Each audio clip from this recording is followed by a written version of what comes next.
بسم اللہ الرحمن الرحیم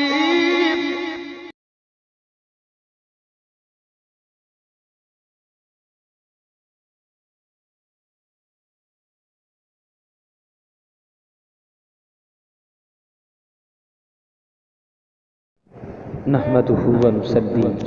ونسلم على سيدنا محمد النبي الأمين المكين حنين الكريم الرؤوف الرحيم أما بعد فأعوذ بالله من الشيطان الرجيم بسم الله الرحمن الرحيم قال الله تعالى الذين إن مكناهم في الأرض أقاموا الصلاة وآتوا الزكاة وأمروا بالمعروف ونهوا عن المنكر ولله عاقبة الأمور. صدق الله العظيم وبلغنا رسوله النبي الكريم الأمين المكين الحنين الكريم الرؤوف الرحيم. حب الوطن من الایمان. عزیزان گرامی قدر، اللہ رب العزت کا کروڑ شکر ہے کہ اس مالک لم یزل نے ہمیں اس ملک پاکستان، اس وطن عزیز آزاد ملک کے اندر اپنی سانسیں گزارنے کی توفیق بخشی. اللہ پاک ہمارے ملک پاکستان کو تا قیامت آباد و شاد رکھے اور ہمیں اس ملک کی قدر کرنے کی توفیق عطا فرمائے. عزیزان گرامی قدر، وطن ایک بہت بڑی اللہ رب العزت کی نعمت ہے. آزادی اللہ رب العزت کی ایک بہت بڑی نعمت ہے، اور آزادی کی اہمیت آپ ان لوگوں سے پوچھئے جو ابھی تک آزاد نہیں ہوئے، جن کے پاس ابھی تک اپنا ملک نہیں ہے، یا جو لوگ قید کے اندر ہیں. آپ ان سے جا کر پوچھئے کہ آزادی کی اہمیت کیا ہے. آپ آزادی کی اہمیت ہمارے کشمیری بھائیوں سے جا کر پوچھئے جو 1947 سے لے کر اب تک اپنی آزادی کی کوشش کر رہے ہیں. اگر آزادی کا پوچھنا ہے، اگر وطن کی اہمیت کا پوچھنا ہے، تو جا کر فلسطین کے مسلمانوں سے یہ سوال پوچھئے کہ اے میرے مسلمان بھائیو، بتاؤ آزادی کیا ہے، آزادی کی اہمیت کیا ہے،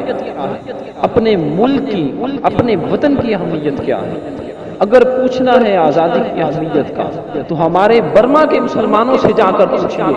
کہ اے میرے مسلمان بھائیو، بتاؤ آزادی کی اہمیت کیا ہے.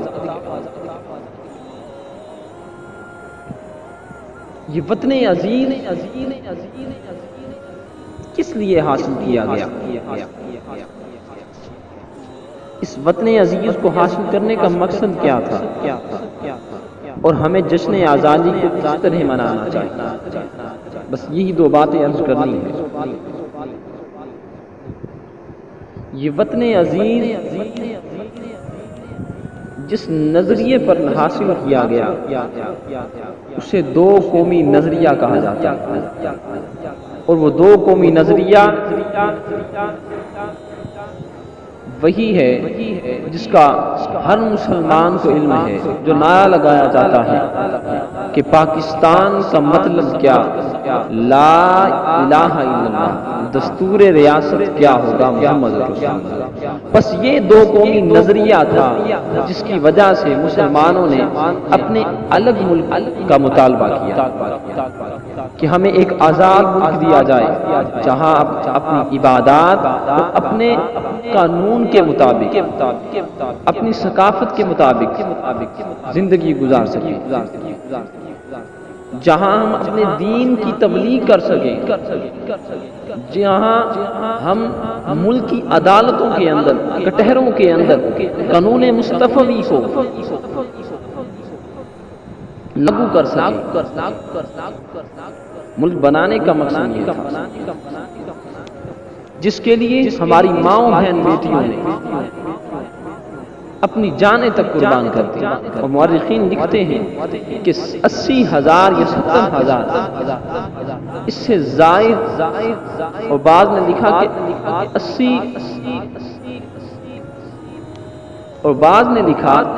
80 لاکھ تک بھی لکھا ہوا ہے، اور بعض نے کہا کہ 10 لاکھ مسلمانوں نے قربانیاں دی۔ تو قربانیاں دینے کا مقصد کیا فقط یہی تھا کہ ہم یہاں پر صرف اپنی مساجدیں، اپنی عبادت گاہیں تعمیر کریں؟ تو عبادت تو اس وقت بھی کی جاتی تھی جب بر صغیر کے نام سے اس ملک کو یاد کیا جاتا تھا، اس وقت بھی مسلمان اپنی عبادت کر رہے تھے، لیکن اس ملک کو بنانے کا مقصد فقط یہ تھا کہ یہاں پر قانون مصطفی اس کو لاگو کیا جائے گا، جو قرآن کا قانون اس کو لاگو کیا جائے گا، جو سنت مصطفی کا قانون، سنت نبوی کا قانون ہے اس کو لاگو کیا جائے گا۔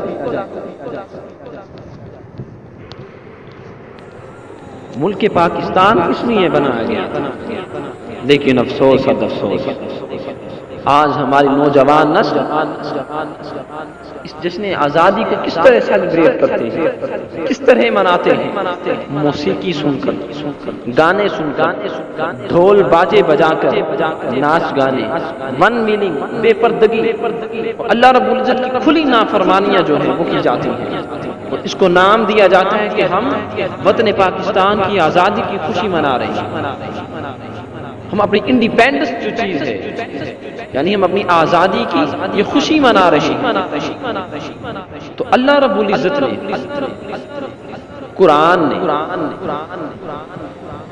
کیا بتایا کہ جشن آزادی کیسی منائی جائے، اس کو ہم کیسے سیلیبریٹ کریں، اس کو کیسے منا سکتے ہیں؟ تو اللہ رب العزت نے فرمایا الذین ان مکناہم فی الارض اقاموا الصلاۃ وآتوا الزکاۃ وامروا بالمعروف ونہوا عن المنکر،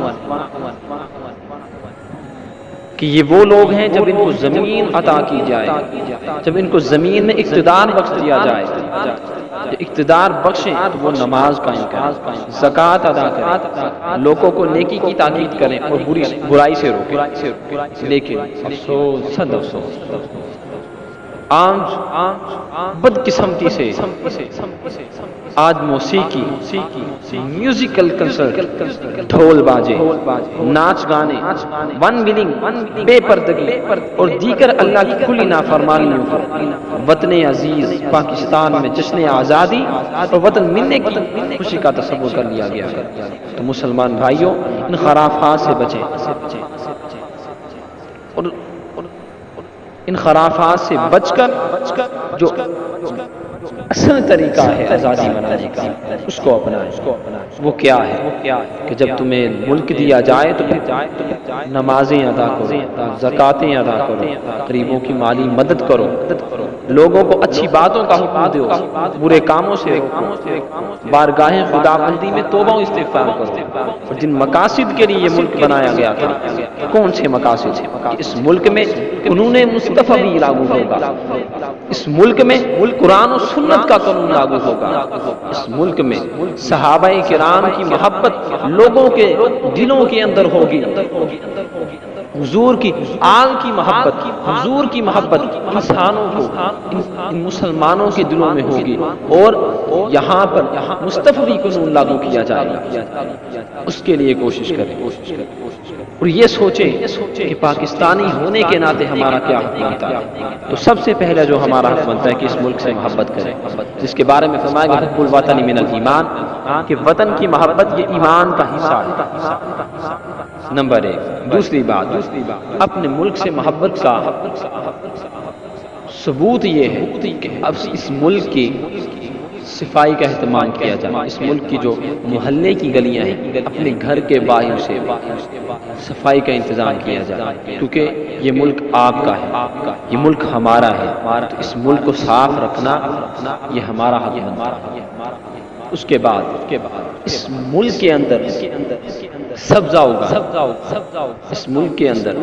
جب آپ سبزہ اگائیں گے تو ہمارا ملک جو ہے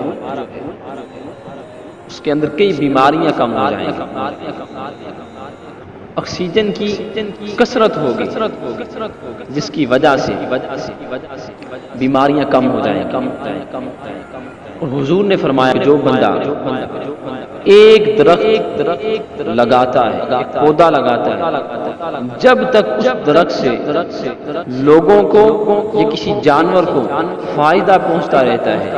تو اس کے بدلے کے اندر اس کے نامہ اعمال کے اندر نیکیاں لکھ دی جاتی ہیں، فرشتے لکھتے رہتے ہیں نیکیاں جب تک لوگوں کو اس سے فائدہ پہنچتا ہے۔ تو اس 14 اگست کے اوپر آپ جھنڈیاں تو لگاتے ہیں، لگانی چاہیے، لیکن اگر ہم پاکستانی ہونے کے ناطے ایک پودا اپنے گھر کے باہر اگر لگائیں گے تو اس سے آنے والی نسلوں کو بھی فائدہ ہوگا اور آپ کو بھی فائدہ ہوگا، اور یہ پاکستانی ہونے کے ناطے آپ کا حق بنتا ہے۔ اور جھنڈیاں آپ لگائیں، لیکن ایک بات کا خیال رکھیں کہ یہ جھنڈیاں 14 اگست کو تو سجائی جاتی ہیں، لیکن ایک دو دن گزرنے کے بعد، ہفتہ گزرنے کے بعد جب بارش آتی ہے تو یہی جھنڈیاں بازاروں کے اندر گری پڑی ہوتی ہیں، لوگوں کے قدموں کے نیچے آتی ہیں۔ تو میرے مسلمان بھائیوں، میرے پاکستانی بھائیوں، یہ وطن ملک پاکستان، یہ ملک پاکستان، اس ملک کا جو جھنڈا ہے یہ ہمارے شہداء کا لباس ہے، ان کا فخر ہوتا ہے، تو اس کی قدر کریں، اس ملک کی قدر کریں، اس ملک کے جھنڈے کی قدر کریں۔ تو میں دعا گو ہوں کہ اللہ پاک ہمیں ان شیطانی خرافات سے بچنے اور جو اصل طریقہ ہے اس کے مطابق ہمیں جشن آزادی منانے کی توفیق عطا فرمائے، اور زیادہ سے زیادہ جو ہمارے مسلمان 1947 میں شہید ہو گئے، جنہوں نے اپنی جانوں کا نذرانہ پیش کیا، 14 اگست کے صبح اٹھ کر درود و سلام پڑھیں، درود و سلام پڑھنے کے بعد قرآن پاک کی تلاوت کریں اور ان کے لیے اصحال ثواب کریں۔ وآخر دعوانا ان الحمد للہ رب العالمین۔